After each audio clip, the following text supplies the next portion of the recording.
Bien, seguimos con, bueno, el último video, vamos a hacerlo un poquito más rápido, si no queda tan largo. Después de la primera presidencia de Irigoyen, que terminó en 1922, quien va a acceder a la presidencia y al poder es, de vuelta la Unión Cívica Radical, va a ganar con mucha más amplia mayoría que en la primera presidencia en 1916, y quien va a ser el sucesor de Irigoyen será Alvear, ¿sí? Que su presidencia, que recordemos que duran 6 años, que va de 1922 a 1928, gobernó de una forma ininterrumpida. El radicalismo va a designar como candidato, digamos, Irigoyen lo va a designar como candidato a Marcelo T. Alvear,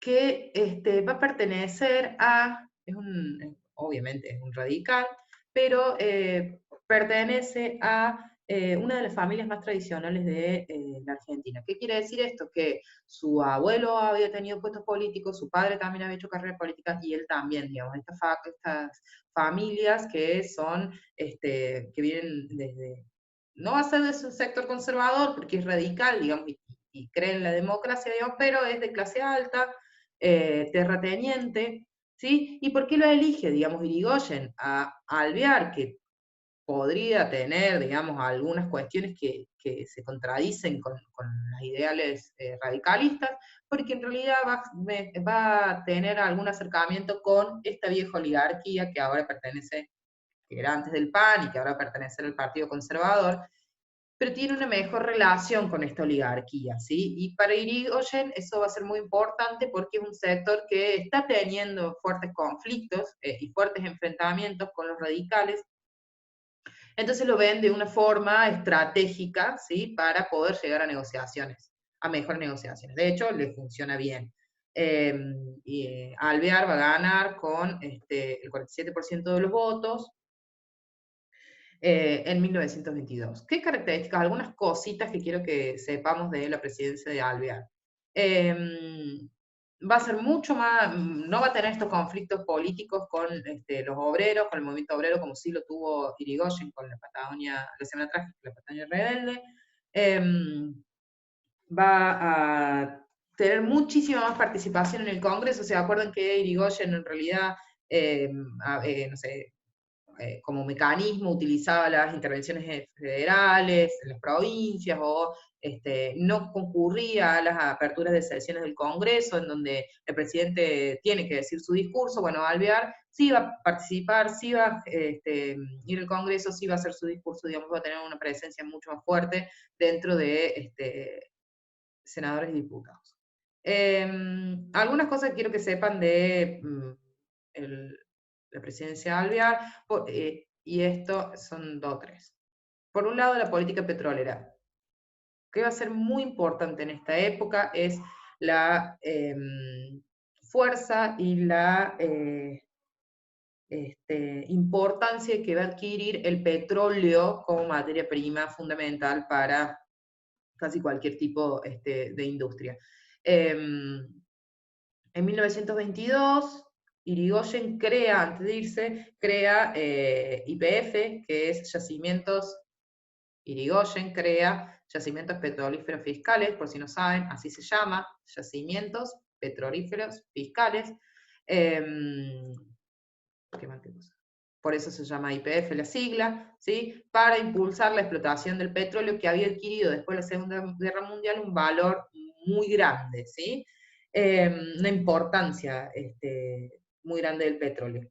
Entonces, primero, Irigoyen crea esto, ¿sí? En manos del Estado. Eso es importantísimo también pensar. No lo va a dejar en manos privadas, ¿sí? No van a ser empresas ni estadounidenses, ni alemanas, ni inglesas las que se hagan cargo de el petróleo en Argentina, sino que va a ser en manos manejados por el Estado. Por eso es Yacimientos Petrolíferos Fiscales. ¿Qué va a pasar? Alvear también tiene esa política. Alvear asumió la presidencia y designa a el coronel Mosconi frente a YPF, quien va a estar dirigiendo YPF, y logra darle un fuerte impulso con el objeto de lograr lo que quieren es el autoabastecimiento de la Argentina, el autoabastecimiento del petróleo. ¿Qué quiere decir? Que no dependamos de comprar petróleo a cualquier otro país y que sean de empresas privadas, ¿sí? Y de capitales extranjeros. Lo que quieren es que la Argentina se autoabastezca a partir de lo que produce. Durante su conducción, hasta el 30, promovió medidas tendientes a eliminar la competencia privada, se dictaron medidas restrictivas que hicieron que muchas empresas privadas debieran cesar la actividad. Otras continuaron trabajando normalmente, incluso casi lograron alcanzar el PF en su producción. ¿Qué quiere decir? Van a generar políticas, ¿sí? A partir del Estado, Alvear va a generar políticas, las que beneficia a YPF, ¿sí? Para pensar en ese autoabastecimiento. No lo van a lograr, ¿sí?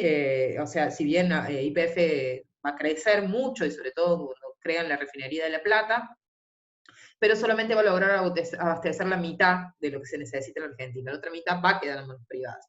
Y en algunas compañías, como para que ustedes tengan una idea, va a ser la Standard Oil, que sigue hasta la actualidad, digamos, de capitales norteamericanos, Astra, entregables capitales argentinos y alemanes, Anglo Persian y Royal Dutch de capitales holandeses. Entonces, esos capitales que recordemos por el imperialismo que se exportan también capital, no solo se exporta materia prima ni productos elaborados, sino que se exporta también capitales, quiere decir que las empresas van a ocupar mercados de los países periféricos, son este tipo de empresas, digamos, las que van a estar en la Argentina y que hasta la actualidad, digamos, de hecho, PF tiene hoy tiene un gran porcentaje de capital privado.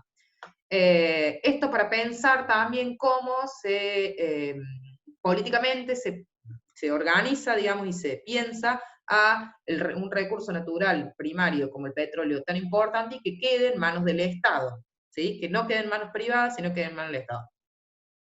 No lo van a lograr, pero bueno, digamos, fue su política durante la época de Alvear.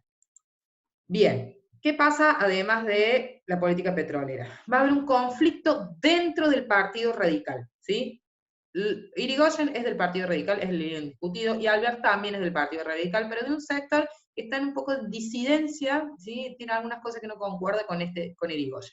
¿Qué va a pasar? En 1924, en realidad el conflicto empieza ya antes, ¿sí? Pero en 1923 va a haber una división dentro del Partido Radical. Se van a formar dos grupos, ¿sí? Por un lado van a estar los personalistas y los antipersonalistas. Esto es un fuerte golpe para el radicalismo, ¿sí? Porque va a quedar dividido y eso implica una debilidad frente a la unión de la oposición, ¿no es cierto? ¿Quiénes son los personalistas y quiénes van a ser los antipersonalistas? ¿O qué le critica un grupo al otro? ¿Sí? Por un lado, los personalistas van a ser, en realidad es la mayoría del Partido Radical, miembro de la clase media, esa clase en la cual Irigoyen benefició muchísimo, ¿no es cierto? Porque va a haber un ascenso social, porque van a poder acceder a la educación primaria pública, porque también van a poder acceder a las universidades por la reforma universitaria, que también van a tener trabajo porque les da cargos públicos con el clientelismo. Esa clase media va a ser la que apoya a los personalistas que siguen a Irigoyen.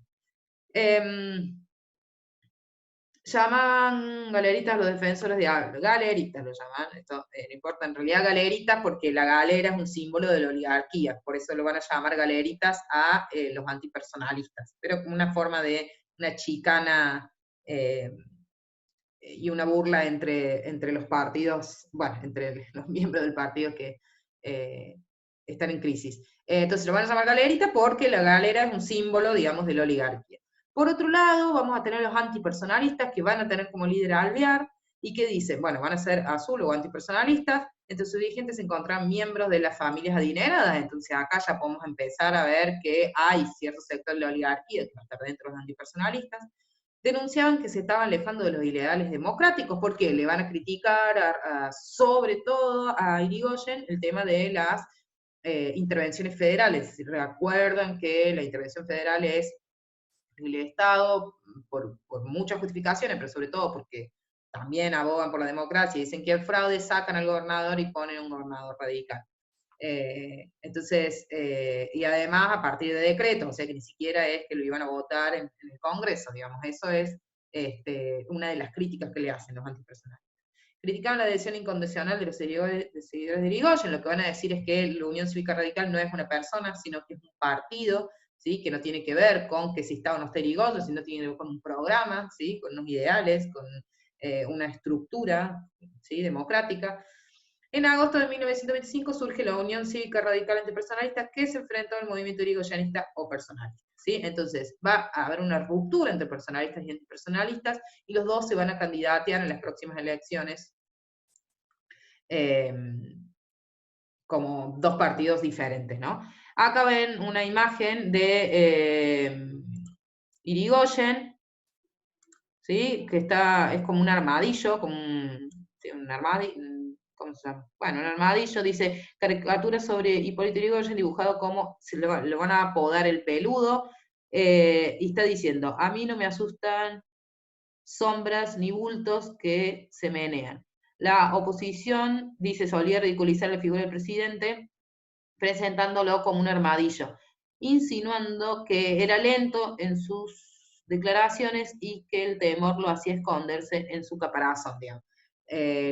Sobre todo la prensa, La Nación, que va a ser la prensa de la oposición, lo va a dibujar así, ridiculizando, digamos, a la figura del presidente como que era lento y que se asustaba rápidamente.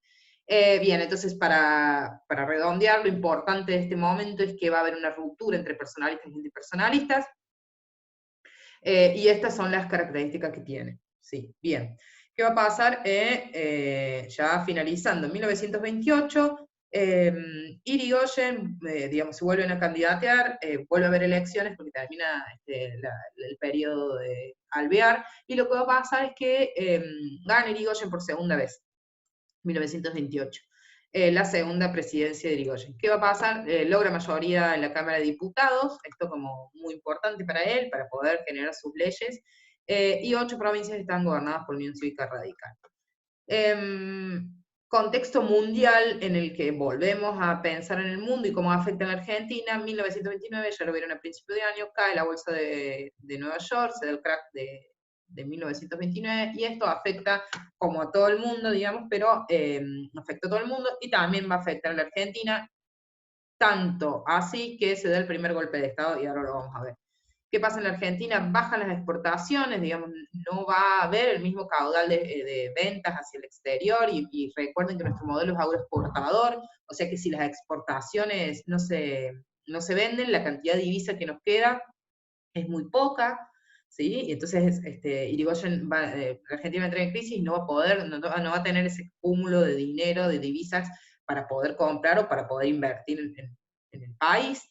Pero también bajan las importaciones, ¿sí? Porque tampoco tenemos cómo comprar, y además Estados Unidos e Inglaterra están en crisis, y bajan los precios de los productos agropecuarios, que hace que, sobre que vendemos poco, vendemos a precios bajos, ¿sí? Porque el precio lo estipula el mercado internacional, entonces estamos vendiendo menos y estamos vendiendo en menor precio. Eso va a hacer que exista una gran crisis económica que el Estado no va a poder superar. Tanto así que se va a empezar a generar en la sociedad argentina distintos sectores que van a pensar por primera vez en la historia en un golpe de Estado. ¿Qué quiere decir? Ahí vamos a ver. Dentro del ejército, recordemos que el ejército, hasta la última dictadura militar, va a ser un actor fundamental, y a partir de ahora, hasta el 83, que vuelve la democracia, va a ser un actor, y hasta los 90 te podría decir que el servicio militar ya no va a ser más obligatorio, va a ser un actor político fundamental, ¿sí? Dentro del ejército se van a conformar dos grupos. Por un lado va a estar uno liderado por el general Félix Uriburu, y por otro lado el general Agustín P. Justo, no sé si el general coronel, bueno, Agustín P. Justo. Agustín Justo va a ser un conservador, ¿cuál es la ideología política? ¿Sí? Va a criticar a Irigoyen, ¿sí? Pero va a ser un conservador moderado liberal, ¿sí? ¿Qué quiere decir liberal? Recordemos, liberal es aquella postura política en la que dice que el Estado no tiene que intervenir en la economía. Fue ex ministro de Guerra de Alvear, ¿sí? Bueno, y ahí ya no leo más. Ex ministro de Guerra de Alvear, o sea que tuvo un puesto político, ya había tenido un puesto político. Y por otro lado tenemos a Uriburu, que también cree, los dos sectores van a apostar o van a querer, van a estar de acuerdo con que tiene que haber un golpe de Estado, digamos, con que hay que sacar a Irigoyen, porque no está llegando a poder solucionar los conflictos económicos y políticos que se están dando en la Argentina, no está teniendo eficacia, entonces hay que sacarlo, digamos, del poder. Uriburu no es conservador, moderado liberal, sino que es un nacionalista de derecha. Va a tener la idea de eliminar los partidos políticos, generar un Estado fuerte y crear, bueno, ya lo vamos a ver después, corporaciones en vez de partidos políticos, y ya vamos a ver. Pero lo importante es que dentro del ejército se van a empezar a generar grupos que el objetivo que tienen es sacar a Irigoyen del poder. ¿Sí? ¿Qué sucedió?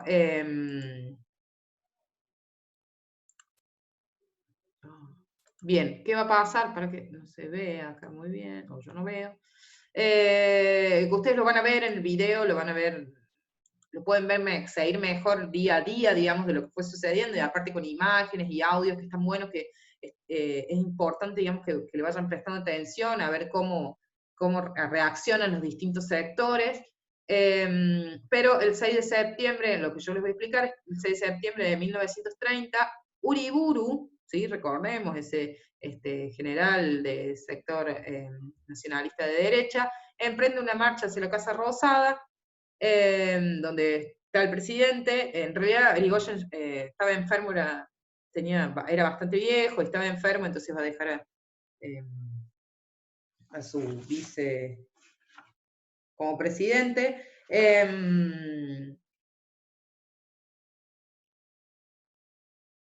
Bien, a ver qué dice acá. Bueno, va a llegar a la Casa Rosa, no va a encontrar ninguna resistencia, ni de los civiles, ni de la policía, ni de la otra parte del ejército, no encuentra ninguna resistencia. Va a haber una pasividad de la población y una inacción del mismo partido. Digamos, un partido podría haber salido a defender a Irigoyen, pero no sucede esto. Entonces, es la primera vez en la historia que sacan a un presidente de su ejercicio del poder y lo toma el ejército. ¿Cuál es la justificación de esto? Y supuestamente que no está siendo lo suficientemente,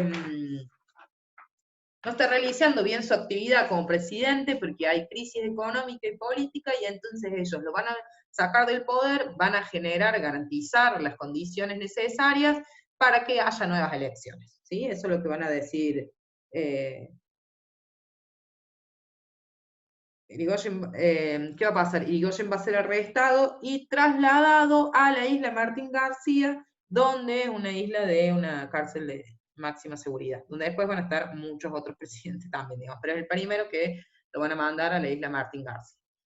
¿Qué es un golpe? Y este va a ser, y acá tenemos que pensar en que es el primer golpe de Estado. La Argentina tiene 6 golpes de Estado, hasta el último golpe de Estado que se dio en 1976, que fue el más cruento de toda la historia argentina, pero acá empieza una tradición de, bueno, una malísima tradición de democracia, golpes de Estado, democracia, golpes de Estado, donde el ejército va a intervenir en política y va a decir, bueno, esto no está funcionando,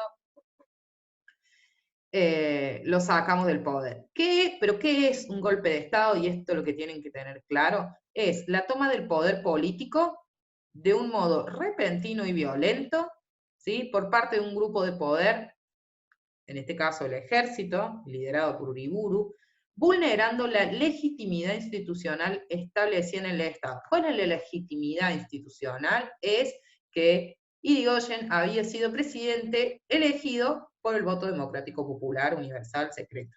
¿Sí? Eso le había dado a Irigoyen la legalidad y legitimidad de ser presidente. Bueno, lo que se hace en un golpe de Estado es, de forma repentina y violenta, terminar con esa legitimidad. ¿Sí? Es decir, las normas legales de sucesión en el poder vigente con anterioridad. ¿Sí?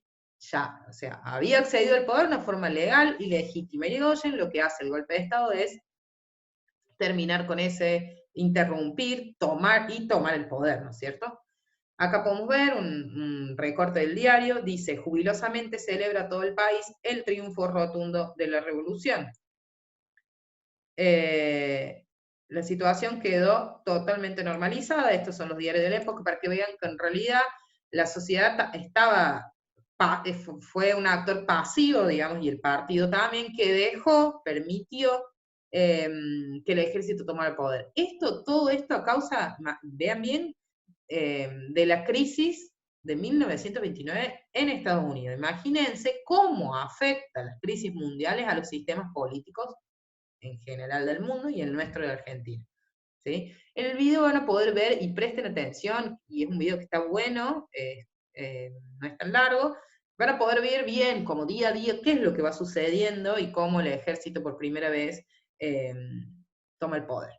Bien, hasta acá, espero que les haya quedado más claro y hayan entendido un poquito mejor.